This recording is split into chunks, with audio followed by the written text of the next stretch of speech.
Hello students, this is Rani ma'am from Unique Classes and welcome you all again to another session of idioms. इसके पहले भी we people have done several idioms related to colors. Colorful idioms किया है, red, blue, green वाला किया है, and then we had done man, woman वाला idioms and then Greek idioms भी किया है.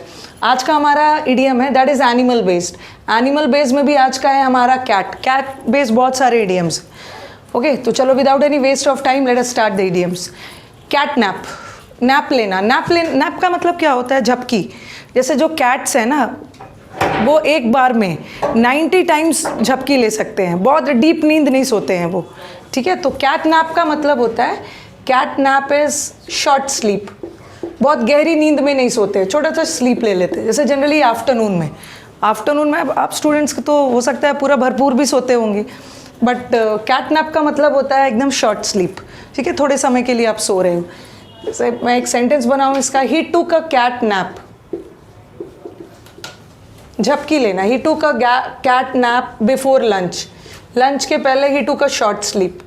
ठीक है, जैसे रात में जो हम सोते हैं that is not a nap, that is a deep sleep, but cat nap is a short sleep related to cat. Cat भी बहुत गहरी नींद नहीं सोते हैं. Then you have the word to let the cat out of the bag. Cat को bag से बाहर करना. इसका मतलब क्या होता है? To disclose a secret. ठीक है, टू डिस्क्लोज, रिवील करना, किसी सीक्रेट को रिवील करना, and that too by mistake. गलती से सीक्रेट को डिस्क्लोज कर देना. टू डिस्क्लोज और रिवील अ सीक्रेट. किसी चीज को गलती से डिस्क्लोज कर दे रहे हो bye mistake. Okay, now let us frame a sentence with this. से लिखा मैंने, he let the cat out of the bag by disclosing about the surprise gift.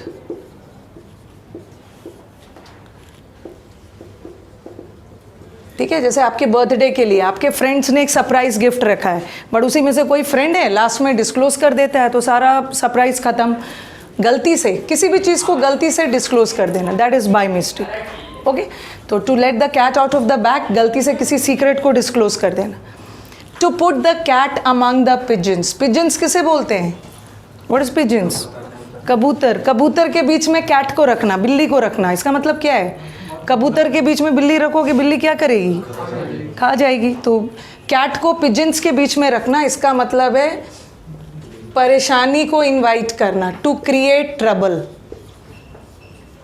ठीक है, ट्रबल क्रिएट करना इसको बोलते हैं, परेशानी क्रिएट करना. जैसे कोई आपका, जैसे एम्प्लॉयज़ स्ट्राइक पे हैं, भड़के हुए हैं, और किसी अग्रेसिव पर्सन को, किसी हिंसक पर्सन को भेज दिया जाता है एम्प्लॉय से बात करने के लिए, तो वो तो वही बात होगी ना. चलो अब इसका एग्जाम्पल कर लेते हैं. To put the cat among the pigeons. Pigeons के बीच में कैट को रखना मतलब किसी मुसीबत को क्रिएट करना, ट्रबल क्रिएट करना. ठीक है, इसे एग्जाम्पल में लिखती हूँ. Sending the aggressive manager. किसी अग्रेसिव मैनेजर को वर्कर के पास भेज रहे हो, ठीक है, हड़ताल हटाने के लिए, स्ट्राइक खत्म करने के लिए. ये तो वही बात हुई कि कैट को पिजन्स के बीच में रखना.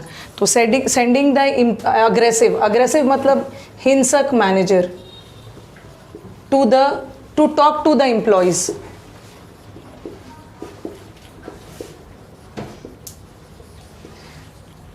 Sending the aggressive manager to talk to the employees was like putting the cat among pigeons. ये तो वही बात हुई कि कैट को पिजन्स के अमंग डालना. ये तो वही बात होगी जैसे कोई एम्प्लॉयज़ ऑलरेडी गुस्सा है और कोई अग्रेसिव, कोई हिंसक मैनेजर को आप एम्प्लॉयज़ के पास भेज रहे हो बात करने के लिए. इससे तो बात बनेगी नहीं और ज़्यादा प्रॉब्लम क्रिएट होगा. ठीक है, and what is copy cat? Copy cat तो वो नकलची लोग को बोलते हैं. One who copies, one who imitates, जो बहुत ज़्यादा नकल करते हैं, इमिटेट करते हैं. ठीक है, one who imitates, one who copies, उसे कॉपी कैट बोलते हैं. ठीक है, नेक्स्ट सेंटेंस आ जाओ. To bell the cat. Cat को बेल करना, इसका तो हिंदी भी है. कैट को बेल करना मतलब बिल्ली के गले में घंटी कौन बांधेगा. तो कैट को बेल करना इसका मतलब क्या होता है? To do an impossible task. To do an impossible task. ठीक है, इसका मतलब यही हुआ, जैसे who is going to bell the cat by disclosing the truth to the manager, to the boss. जैसे बॉस को सच्चाई बताकर कौन बिल्ली के गले में घंटी बांधने वाला है। It's like doing an impossible task. Okay, तो चलो 2-4 इडियम्स और कर लेते हैं कैट से related. Yes, now let us come to the 6th idiom. ठीक है, ये तो दोनों कॉमन इडियम है। It's raining cats and dogs. Raining cats and dogs का मतलब होता है हेवी रेनफॉल। ठीक है, मूसलाधार बारिश, हेवी रेनफॉल या डाउनपोर भी बोलते हो। इसका आप सेंटेंस बना सकते हो, yesterday it was raining cats and dogs।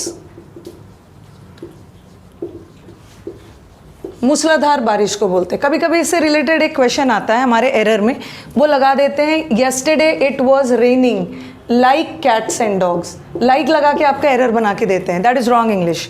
ठीक है, जो जैसा मुहावरे बना हुआ है उसमें अलग से वर्ड फिट नहीं कर सकते हो।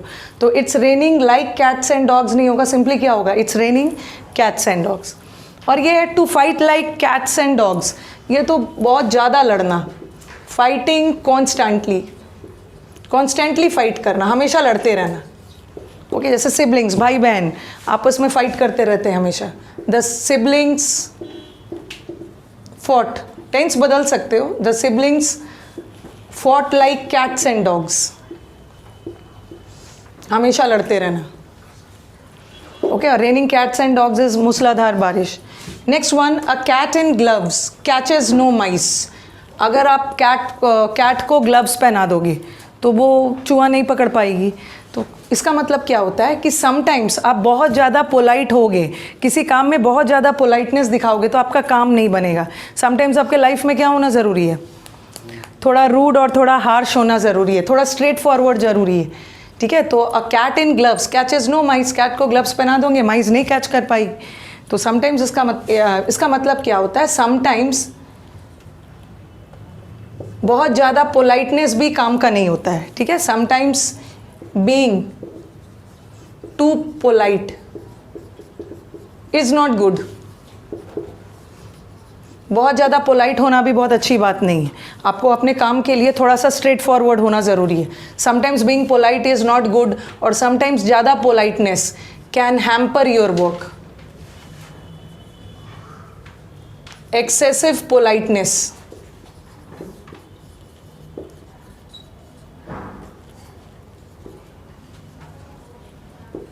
Can hamper your work. बहुत ज़्यादा विनम्र होकर आप अपना काम समटाइम्स नहीं करवा सकते हो, आपको थोड़ा सा स्ट्रेट फॉरवर्ड और रूड होने की ज़रूरत। अब नेक्स्ट वाला आ जाओ। अच्छा 7 डाल दिया, 6, 7, 8, 9। Curiosity killed the cat. कभी कभी आप अपने लाइफ में बहुत ज़्यादा क्यूरियस होते हो, जिज्ञासु होते हो, दूसरे के मैटर में ज़्यादा दखल देते हो, इंटरफेयर करते हो, तो वो आपको कभी कभी प्रॉब्लम में डाल देता है। ठीक है, तो इसमें आप बोल सकते हो too much interference in other people's matter is not good। Okay, कभी कभी आप किसी चीज़ को लेके बहुत ज़्यादा जिज्ञासु हो जाते हो, बहुत ज़्यादा नॉइजी शोर शराबा करोगे किसी चीज़ को जानने के लिए, और यही चीज़ आपके लिए घातक हो जाता है। ठीक है, तो समटाइम्स आपको क्यूरियोसिटी, दूसरे के मैटर्स में ज़्यादा दखल दोगे, पर्सनल मैटर्स में, तो इट्स नॉट गुड। ओके, ये आपको हार्मफुल इफेक्ट्स दे सकता है। तो बोलते हैं ना, you should not interfere in others matters. Remember, curiosity killed the cat, कि कैट भी एक समय बहुत क्यूरियस थी और उसी वजह से उसकी जान चली गई।